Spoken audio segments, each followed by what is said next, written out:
दोस्तों, आप सभी लोग जानते हैं कि 22 जुलाई 2024 से हो रहा है सावन का महीना शुरू। एक ऐसा महीना जो महीना भगवान शिव जी को बहुत प्रिय होता है। आप सभी लोग जानते हो कि हर महीना अपने लिए एक अलग महत्व रखता है, पर सावन का महीना बहुत ही बड़ा महत्व रखता है, क्योंकि यह भगवान शिव जी को प्रसन्न करने का वह महीना होता है जिस महीने में अगर किसी भी दिन अगर हम छोटी सी भी आराधना भगवान शिव जी की कर लेते हैं या एक छोटा सा मंत्र भी भगवान शिव जी के सामने पूरे मन से बोल लेते हैं, तो भगवान शिव हमें उस समय क्या दे देते हैं उसकी हम कभी कल्पना भी नहीं कर सकते हैं।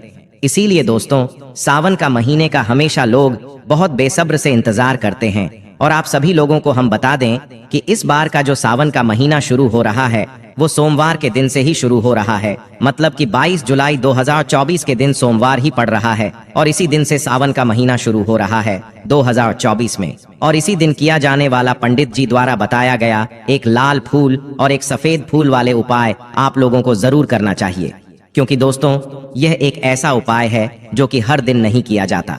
सावन महीने में जो पहला सोमवार आती है उसी दिन किया जाता है। अगर आप लोगों ने इस उपाय को नहीं किया है या किसी कारणवश नहीं कर पाए हो तो इस सावन पहला सोमवार के दिन इस उपाय से मत चूकना दोस्तों। देखिए, यह दिन इतना खास होता है, इतना महत्वपूर्ण होता है। देखा गया है कभी कभी बड़े बड़े पूजा पाठ अनुष्ठान से जो मनोकामना पूर्ण नहीं होती है, वह आषाढ़ सोमवार के दिन एक छोटे से उपाय करने से ही आपकी मनोकामना पूर्ण हो जाती है। और बहुत सारे लोगों ने इस उपाय को किया भी है और उनको इस उपाय को करने का फल भी जरूर मिला है। अगर आप लोग भी इस उपाय को इस सोमवार के दिन करना चाहते हैं तो आप इस उपाय को पहले अच्छे से समझ लेना, सुन लेना, उसके बाद करना। आपको इस उपाय का फल जरूर मिलेगा, आपकी सभी मनोकामनाएं पूरी हो जाएंगी। दोस्तों, हम आपको यहाँ पर बता दें कि यह जो एक लाल फूल और एक सफेद फूल वाले उपाय है, यह उपाय पंडित जी ने अपनी अभी की सीहोर की कथा में ही बताया है।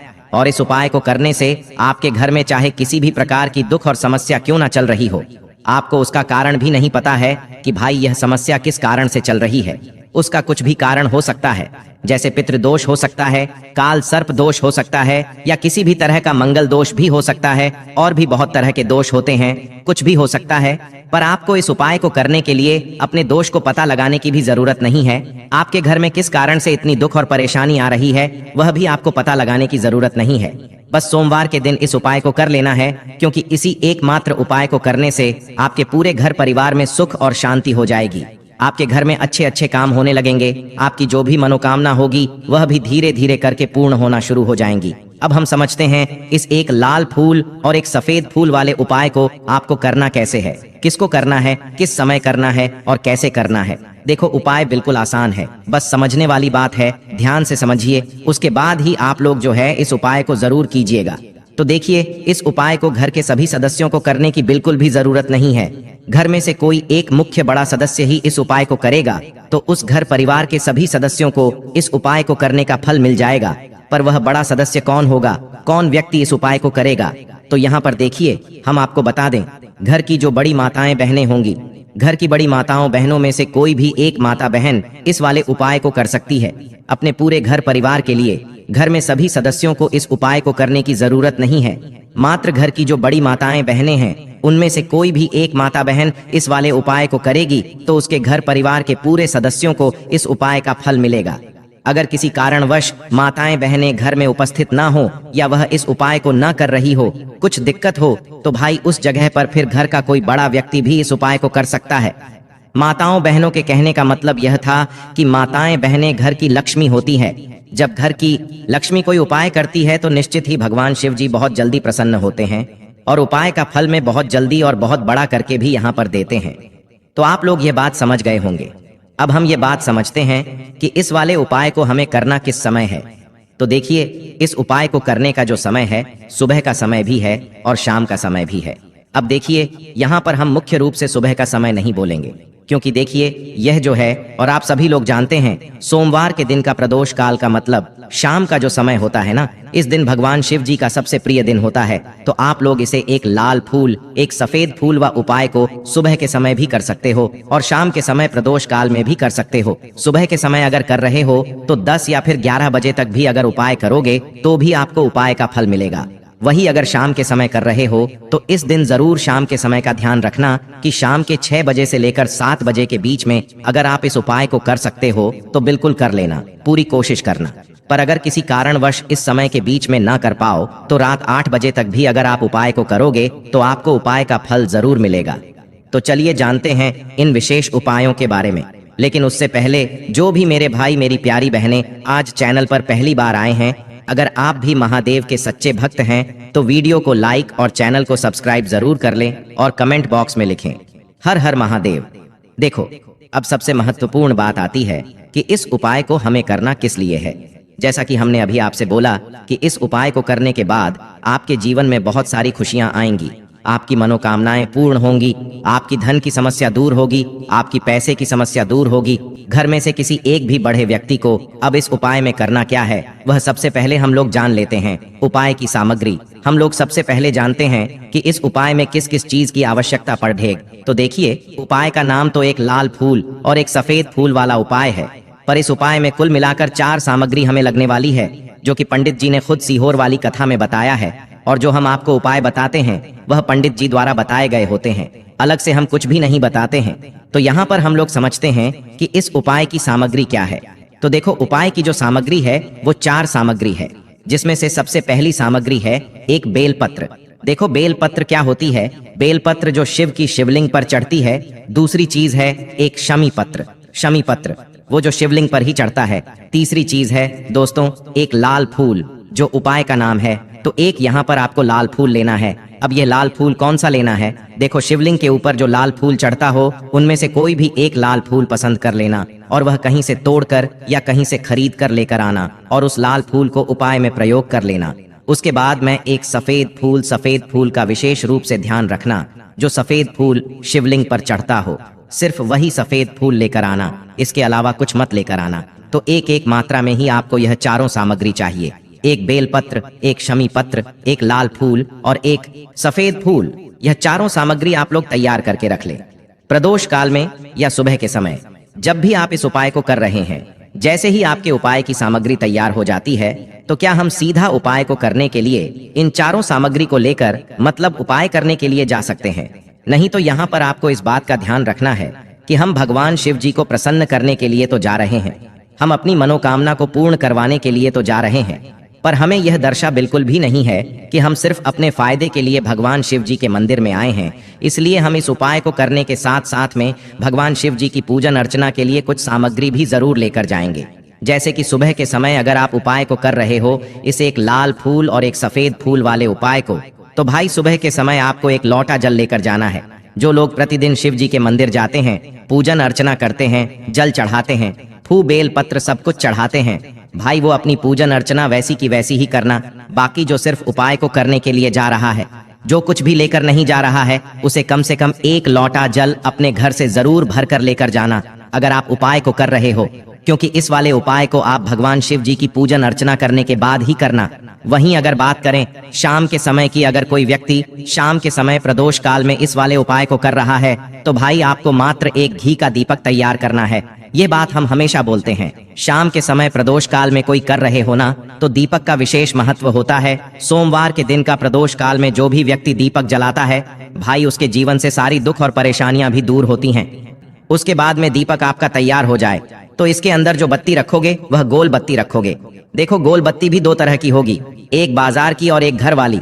तो कोशिश करना अपने घर में जो रुई रखी हुई है उस रुई से आप लोग एक गोल बत्ती अपने ही हाथों से बनाओ। उपाय का फल अच्छा मिलता है, भगवान शिव जी जल्दी प्रसन्न होते हैं। जब हम किसी भी उपाय को अपने हाथों से परिश्रम करके तैयार करते हैं तो आपको उस दीपक के अंदर एक गोल बत्ती रख देनी है। इसके अंदर जो चीज आप लोग डालोगे वह डालोगे शुद्ध देसी गाय का घी। इस बात का विशेष रूप से ध्यान रखना, शुद्ध देसी गाय का घी ही डालना है। तो थोड़ा सा शुद्ध देसी गाय का घी इतना डालना कि वो दीपक कुछ समय तक चल सके, और उसी शुद्ध देसी गाय की घी से घर में बरकत भी बनी रहती है और हमारे घर में सुख शांति भी बनी रहती है। इसलिए इस शुद्ध देसी गाय का घी को अपने घर में हमेशा रखा करो। वह भगवान शिव जी के कार्यों में भी उपयोग में आता है और उपायों में भी हम लोग प्रयोग कर सकते हैं। तो यहाँ पर आपकी सारी तैयारियां हो चुकी हैं। उपाय को करते समय शुद्धता का विशेष रूप से ध्यान रखिएगा। सुबह कर रहे हो तो भाई सुबह तो आपको स्नान करना ही करना है। बाकी शाम को कर रहे हो तो शाम को मात्र हाथ मुंह धोकर भी आप लोग इस वाले उपाय को कर सकते हो। कोई दिक्कत वाली बात नहीं है भाई। उपाय की पूरी सामग्री तैयार करके और पूजन सामग्री लेकर आपको भगवान शिव जी के मंदिर पहुंचना है, जो आपके घर के पास में हो, जहां पर शिवलिंग विराजित हो, शिवालय हो, वहां पर आप लोगों को पहुंचना है। और जैसे ही आप भगवान शिव जी के मंदिर में पहुंचते हो, वहां जाकर ही उपाय शुरू नहीं करना है।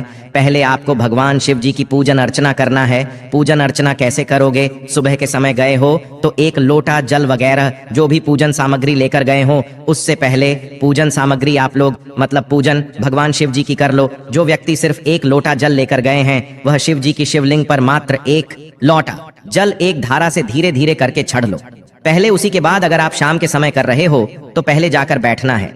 भगवान शिव जी के शिवलिंग के पास में आप जो दीपक तैयार करके लेकर आए हो, उस दीपक को पहले जलाना है। ये जो दीपक आप लोग जलाओ गाना, ये किसी और की माचिस से मत जलाना। अपनी ही माचिस अपने ही घर से लेकर आना और इस दीपक को अपने ही माचिस से जलाना। अगर आपने मंदिर की माचिस या किसी और की माचिस ले ली, इस उपाय को करने में इस उपाय का फल उस व्यक्ति को भी तो ढा बहुत मिल जाएगा। इस बात का ध्यान रखना। अपने घर से अपनी ही माचिस लेकर जाना और इस दीपक को जलाना। दीपक को जलाने के बाद भगवान शिव जी की शिवलिंग के पास में रख देना। अब जैसे ही आपकी पूजन अर्चना हो जाती है, भगवान शिव जी के शिवलिंग के सामने या आसपास कहीं पर भी बैठ जाइए उपाय को करने के लिए। और उपाय को करने से पहले आप लोग अपनी वह चारों पूजन सामग्री निकाल लीजिए और भगवान शिव जी के शिवलिंग के ऊपर एक माता अशोक सुंदरी जी का स्थान देख लीजिए। माता अशोक सुंदर जी का जो स्थान होता है वह जलाधारी के ऊपर होता है। जलाधारी के बिल्कुल बीचों बीच में होता है। आप लोगों ने देखा भी होगा, शिवलिंग की जलाधारी होती है।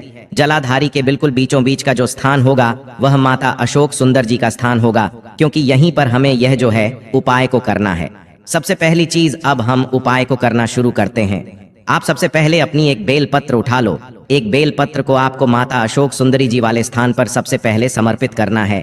बेल पत्र की डंडी का मुख होगा जलाधारी की तरफ, जहां से जल बहता है और नीचे गिरता है, और बीच वाली बड्डी पत्ती का मुख मतलब शिवलिंग की तरफ होगा। इस तरीके से आपको इस बेल पत्र को माता अशोक सुंदरी जी वाले स्थान पर समर्पित कर देना है। उसके बाद में अपनी एक शम पत्र उठा लो जो आप उपाय के लिए लेकर आए हुए हो। शमी पत्र को उठाकर शमी पत्र की भी जो डंडी का भाग होगा वह जलाधारी की तरफ करके, जहां से जल बहता है नीचे गिरता है उस तरफ करके, और पत्ती वाला भाग शिवलिंग की तरफ करके इस शमी पत्र को भी उस बेल पत्र के ऊपर आपको समर्पित कर देना है। समर्पित करने के बाद अब आप ले लो अपना एक लाल फूल जो आप उपाय को करने के लिए लेकर आए हुए हो। इस लाल फूल का जो खिला हुआ भाग होगा, चाहे वह गुलाब का फूल हो, चाहे कोई सा फूल जो शिवलिंग पर चढ़ता हो, भाई उस फूल का जो खिला हुआ भाग होगा वह शिवलिंग की तरफ होगा।